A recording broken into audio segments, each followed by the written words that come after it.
Radio Fréquence Méditerranée. Il est 18h. 18h, 19h, c'est le Mac de la Riviera. L'émission 100% locale. Jean-Luc et ses chroniqueurs te donnent rendez-vous pour une heure de bonne humeur et de proximité.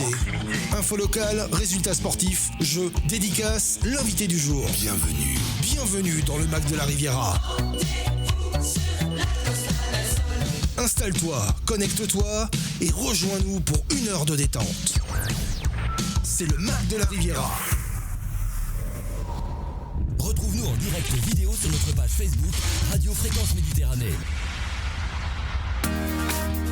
Eh bien bonsoir à toutes, bonsoir à tous, bienvenue sur Radio Fréquence Méditerranée pour tous ceux qui nous suivent sur le DAB, sur le web, sur les applications smartphone et puis bien sûr sur le live Facebook. C'est le retour de Radio Fréquence Méditerranée, c'est mon retour en tout cas puisque ça fait déjà une petite semaine que je vous ai laissé, chers auditeurs, chers amis. Je suis là ce soir avec bien sûr comme d'habitude le mercredi soir, maintenant vous avez pris l'habitude, c'est mon invité que je vais vous présenter tout de suite. Associations, artistes, artisans, commerçants ont la parole sur Radio Fréquence Méditerranée. Retrouvez l'interview du jour, retrouvez l'instant où vous avez la parole sur Fréquence Méditerranée. Eh bien, mon invité du jour n'est autre que mademoiselle, on peut dire mademoiselle, Vanessa Orao, mentonaise et sophrologue calcédienne. On vous dira tout à l'heure ce que c'est que ce mot barbare, ce mot bizarre. Et puis, pour ceux qui la connaissent, c'est la sœur du célèbre culturiste mentonais Éric Orao. Bonsoir, Vanessa. Bonsoir Jean-Luc. Voilà, pas trop, un petit peu stressé, hein, Vanessa. Non, tu vas voir avec moi, ça va bien se passer. Voilà, rapproche-toi un petit peu du micro, voilà, comme ça on va bien t'entendre. Avant de savoir ce que c'est ce terme, et comme je disais tout à l'heure, sophrologue calcédienne, on dit, c'est ça ? On dit comment ? Sophrologue calcédienne. Calcédienne, voilà. On va un peu mieux te connaître, on va apprendre à te connaître, puisque ton histoire a démarré, on va dire ton histoire, elle a démarré quand tu es né, bien sûr, mais on va dire dès l'âge de 14 ans, tu étais un petit peu dans les bras de ton frère, passionné de sport. Donc, et pendant 28 ans, tu as fait beaucoup de sport. On va comprendre pourquoi. Je lance ce sujet de cette interview avec ça, avec une particularité. Et ça aussi, vous allez comprendre pourquoi après. Toujours intéressé aux enfants. Toujours, tu as travaillé avec les enfants. Alors ta vie, raconte-nous pendant ces 28 ans de sport, qu'est-ce que tu as fait ? Alors tout d'abord, à l'âge de 14 ans, bien évidemment, j'étais toujours auprès de mon frère. Passionné de sport, donc on va dire que je suis presque né à la salle de musculation, j'ai vu ça... Alors c'est pour ça, tout à l'heure j'ai annoncé célèbre mentonné, culturiste oui. Mentonné, avec je sais pas combien de titres de champion du monde, de Monsieur Univers, voilà, il en a quelques-uns. D'ailleurs on en profitera pour le recevoir. Oui. Quand il va voir que tu es venu ici, certainement, c'est une surprise. Voilà, quand il va voir la vidéo et qu'il viendra à l'enregistrement, on l'invitera pour qu'il vienne aussi nous parler un petit peu de son parcours à lui. En tout cas, ce soir c'est le tien, on va parler. Donc dans le sport avec ton frère pendant... Oui, pendant des années, j'ai été donc auprès de mon frère. Je l'ai suivi, je l'ai aidé, donc je me suis mis moi-même à la salle de musculation en fitness.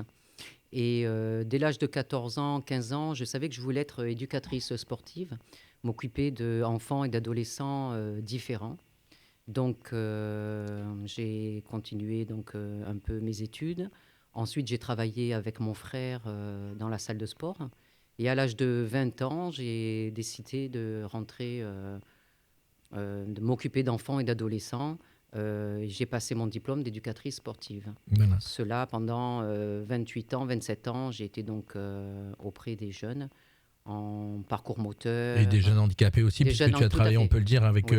L'Institut Barrican Alpha tout à fait, pendant plusieurs années. Ans, 28 ans. 28 ans. Donc auprès des jeunes enfants et adolescents, j'ai choisi mon métier, c'est ce que je voulais faire. Et donc, après, je suis partie il y a maintenant 2 ans et demi, 3 ans, pour me mettre à mon compte en tant que sophrologue calcédienne. Et avant de partir, j'ai quand même mis le protocole auprès des jeunes et il y a eu de très, très bons résultats. Alors, on va expliquer pourquoi tu es devenue sophrologue calcédienne, bien sûr, puisque en 2008... tu as, on va dire, un gros souci de santé qui t'handicape complètement, pratiquement, oui, complètement un gros souci de santé. On en a discuté tout à l'heure hors antenne d'où ça pouvait venir, bien sûr, hein, on ne sait pas, en tout cas, c'était assez bizarre. Tu as eu un gros souci de santé et donc un des médecins t'a demandé, t'a indiqué de te rapprocher près de la sophrologie pour te soigner. Tout à fait, c'est ça. Puisque tu ne pouvais plus bouger, tu ne pouvais plus parler, oui. Tu avais perdu un poids énorme. Oui, tout à fait. J'ai eu donc de gros soucis de santé avec de très très grosses douleurs. Et donc, j'ai été suivie au CHPG. Donc, j'allais 2-3 fois par semaine à la kiné. J'avais des soins. Et j'ai arrêté pendant un moment de travailler. Je ne pouvais plus faire de sport. Et à un moment donné, un professeur qui m'a dit, bon là, ça... Tu avais été même diagnostiqué, on t'avait dit, les professeurs, les gens qui t'avaient vu, t'avaient dit, vous ne pourrez plus travailler, vous pourrez, Oui, non, vous pourrez plus rien faire, même oui. plus faire de sport, Oui, surtout, voilà. voilà, surtout plus de sport et bon, que ça allait être très difficile pour moi pour mon avenir. J'avais donc des.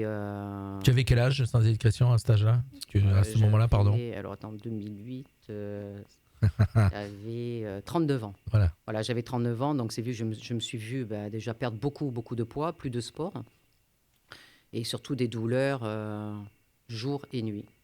Et un des docteurs, un jour, m'a dit qu'il faudrait faire de la Alors, c'était une fibromyalgie majeure. Majeure, voilà. En Donc, fait, elle est arrivée chez moi d'un seul coup, alors qu'en général, on sent un peu les douleurs arriver tout doucement, elles s'installent année sur année. Alors que moi, pas du tout, j'allais super bien, je faisais du sport, j'étais partie au ski et je commençais à avoir légèrement mal aux jambes. Donc, je me suis dit, c'est bizarre, j'ai mal aux jambes. Et j'arrivais à la salle de sport, j'avais pratiquement plus de force.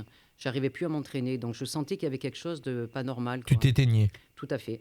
Et donc, je suis allé voir le médecin. Il me dit, mais non, c'est peut-être une grosse fatigue. Et enfin, bon, au fur et à mesure, on est arrivé à diagnostiquer une fibromyalgie majeure. Voilà. Donc, de là, tout a commencé. Donc là, il te dirige vers la sophrologie. Oui, là, au bout Alors de... pourquoi ? Parce qu'il pensait qu'on pouvait rien faire avec la médecine traditionnelle. La médecine traditionnelle, j'ai eu des traitements assez lourds, 3 fois par semaine à l'hôpital ou 2 fois par semaine, je ne me rappelle plus, la kiné, des exercices, la thalasso. Et à un moment donné, ils m'ont dit, bon, il va falloir faire de la sophrologie. Donc, je n'étais pas du tout, c'était pas du tout mon chemin, mon milieu, la sophrologie, vu que j'étais dans le sport.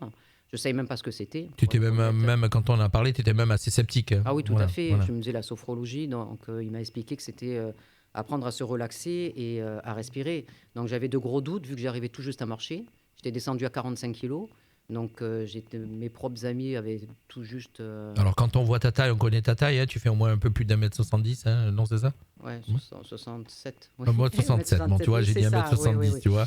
Et vraiment 45 kilos, on est proche de... Oui, non, j'étais... C'est grave, quoi. Oui, voilà, tout à fait. Donc sophrologie, donc ça m'a fait un peu sourire quand même.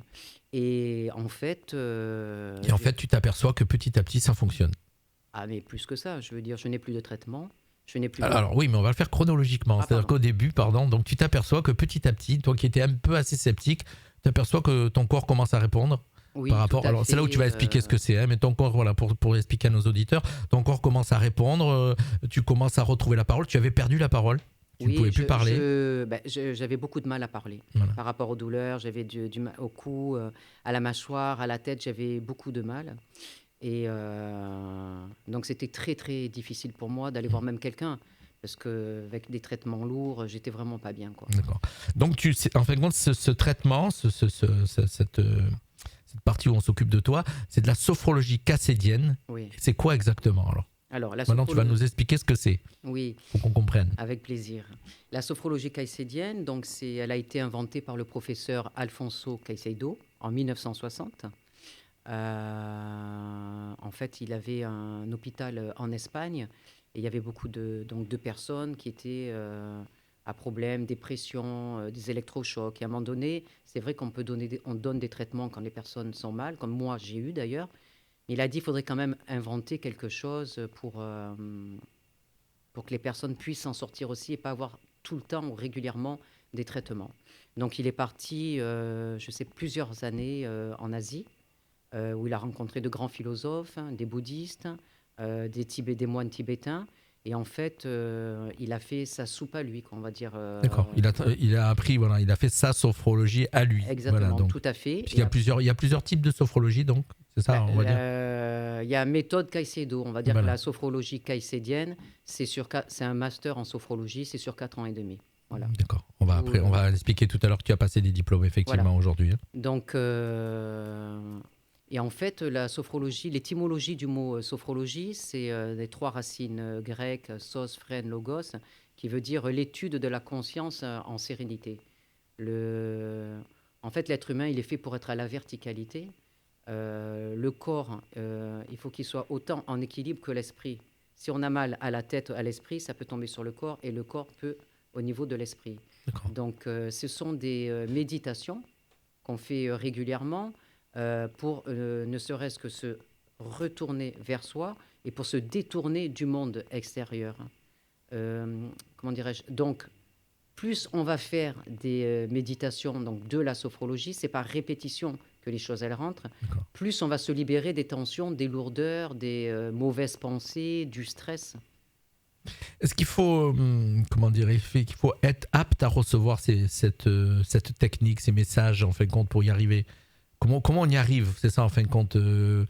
Quelqu'un qui est sceptique ou quelqu'un comme moi, voilà, je suis, comme on en a discuté tout à l'heure en antenne, je suis assez sceptique de toutes ces pratiques, hein, mais je tenais à te recevoir pour que tu l'expliques à nos auditeurs et puis tu expliques comment ça fonctionne. Et un peu en même temps, c'est bien parce que tu m'expliques. Comment on arrive à un moment donné à dire je suis réceptif? Tout simplement, moi, la première, quand j'ai commencé, je n'y croyais pas du tout, alors que c'est une science. Mais j'ai commencé à avoir beaucoup moins de douleurs. Alors, c'est sûr, c'est pas du jour au lendemain. J'ai fait mes pratiques régulièrement. J'ai commencé en 2008.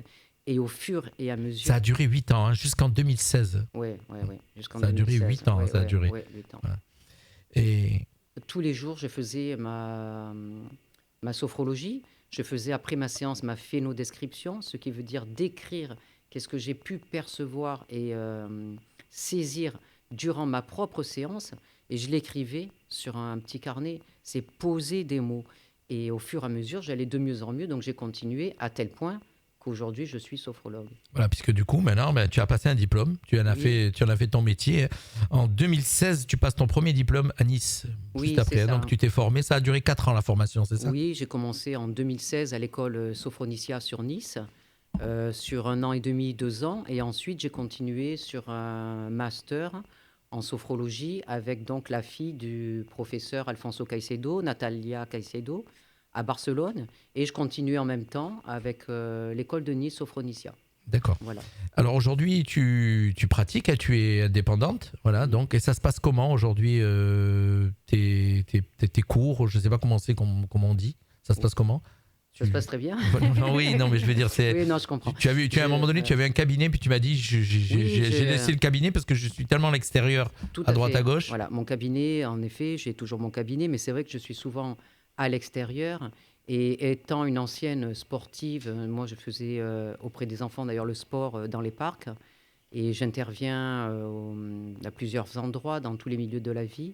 Donc, d'ailleurs, au micro-lycée Pierre et Marie Curie. J'interviens au prieuré pour les travailleurs. J'ai beaucoup de jeunes, d'adolescents. Voilà, tu t'es spécialisé un peu dans les enfants, hein, c'est ça? Tout à fait. Tu es là aussi pour les adultes mais enfants et adolescents, Oui. c'est ta priorité. Oui, je me suis spécialisée pour les enfants et les adolescents. Les plus jeunes que j'ai, ils ont 4 ans, 5 ans. Après, ça va à 7 ans, 9 ans, 12 ans, 17 ans, 21 ans. Et donc, j'ai fait aussi une sophrologie caïcédienne, pédagogie ludique. Voilà. Donc, avec les enfants, c'est plus sympa quand c'est ludique, mais la pédagogie ludique marche très, très bien aussi chez les adultes, sauf que je ne leur dis pas, mais ça marche très, très bien aussi. Ok. Tu as prévu, tu m'as envoyé dans tes infos, tu as prévu début janvier de faire une séance gratuite pour découvrir les bienfaits de la sophrologie. Oui. Tu as prévu quand ça va se passer, comment, où? Oui, j'ai tout à fait. Disons que j'avais fait le thème pour Octobre Rose, une séance de sophrologie au mois d'octobre. Ensuite, en novembre, j'ai fait pour faire découvrir aux enfants et aux adolescents au Parc du Pian. Donc, il y avait 25 personnes. Donc, les enfants, c'était une super matinée. Et là, donc, le dimanche 4 février, pour les mentonnais, les mentonnaises, même de Roquebrune, pour les sportifs. Voilà, tu nous enverras les infos, qu'on puisse l'annoncer avant aussi, qu'on le rappelle. Donc, c'est une séance spécialisée pour les sportifs. Pour les sportifs, oui. Voilà, et ça va se passer, tu disais où? Donc, à 10h, au Pian. Au Pian. Au Pian. C'est un endroit que tu aimes bien, le Pian. Oui, j'aime beaucoup le Pian, oui. Je dis ça parce que tu as travaillé quelques années avec les enfants de Barrican-Alphand, donc c'est un endroit où... J'étais tous les jours. Et puis peut-être que le Pian aussi, pour cette pratique de la sophrologie, ça dégage quelque chose.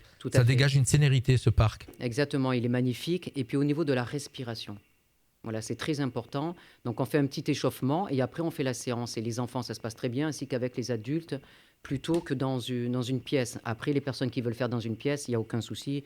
Je les reçois chez moi sans plaisir. Mais c'est vrai que la plupart du temps, je suis au parc, à part quand j'interviens dans des entreprises ou ailleurs. Alors, si on veut te faire appel à toi, ça se passe comment ? Comment on te trouve ? Comment on te contacte ? Comment ? Alors, pour me contacter, déjà, j'ai Facebook, mais c'est vrai que je l'alimente pas trop, un petit peu quand même. On va rappeler ton nom, ton nom et ton prénom, c'est Vanessa Orao, donc Voilà. on peut déjà te trouver sur Facebook. Vanny Vanessa sur Facebook. Ah, c'est Vanny Vanessa ? Ouais, c'était mon surnom. Oula, c'est pour ça. d'accord, donc voilà. Le plus simple, sinon, c'est Alors, d'aller le plus sur simple. le site Rosalib, c'est le site des thérapeutes, et je suis donc dans sophrologue Vanessa.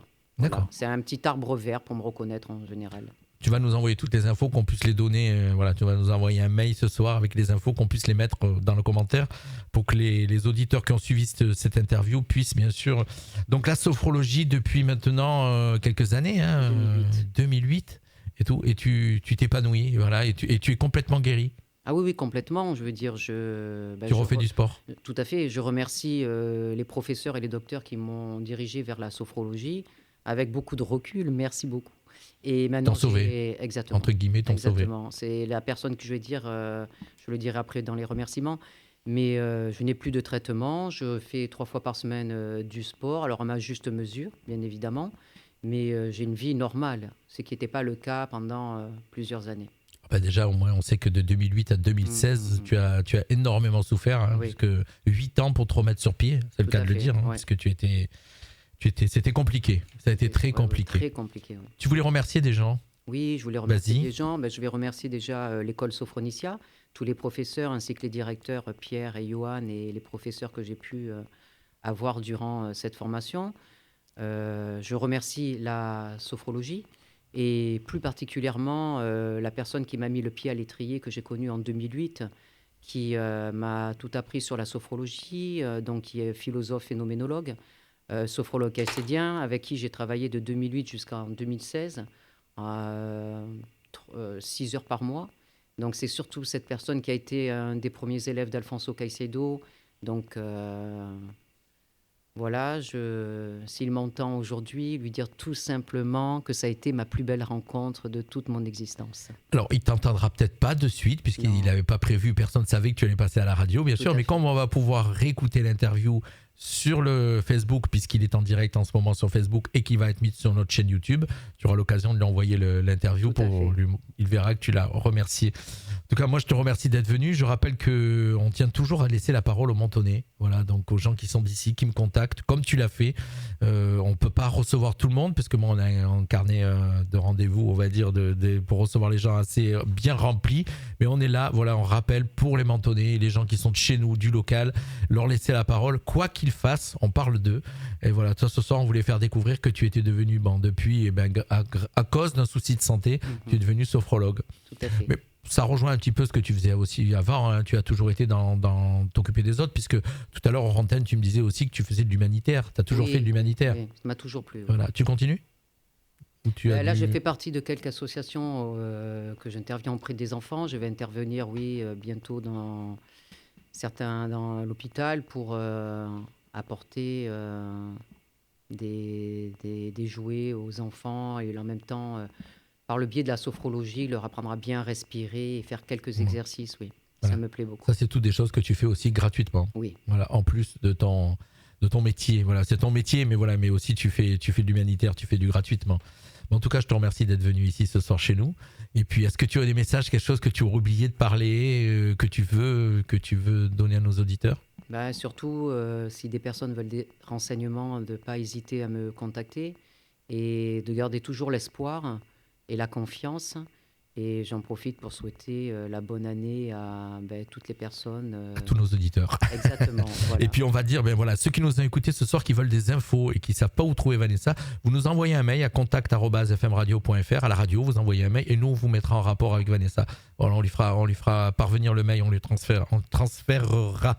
Et voilà. je tiens à te remercier, Jean-Luc, de m'avoir accueilli. C'est Mais je très te dis, on est là gentil. pour ça. Merci. Voilà, et puis on se connaît depuis très très très longtemps, puisque on est mentonnés tous les deux. Voilà, il n'y en a pas beaucoup. Et puis on va un petit clin d'œil en fin d'interview pour ton frère, Eric. Oui. J'aimerais bien le recevoir à la radio, qu'il vienne un petit peu chez nous.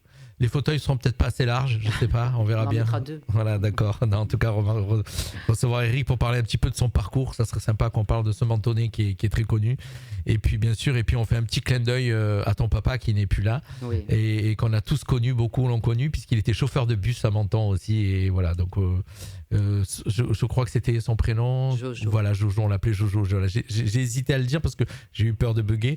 Voilà, moi je me rappelle petit, c'était notre chauffeur de bus. Voilà, quand on est au centre aéré. Je te Tout à remercie, fait, c'est Vanessa. moi qui te remercie. Merci. Jean-Luc. C'est le retour de la musique sur Radio Fréquence Méditerranée. Et puis nous, on va se retrouver dans quelques instants. Et je vous rappelle aussi qu'à 19h, vous retrouvez notre émission Ciné-Focus. Ce soir, c'est un spécial Belmondo avec Thierry et Yves qui seront avec moi pour animer cette émission. Allez, à tout de suite. Pour l'instant, c'est la musique. Et nous, on se retrouve juste après. Bien sûr, coupure du live Facebook. Fréquence Méditerranée, une programmation 100% hit des années 80 à aujourd'hui.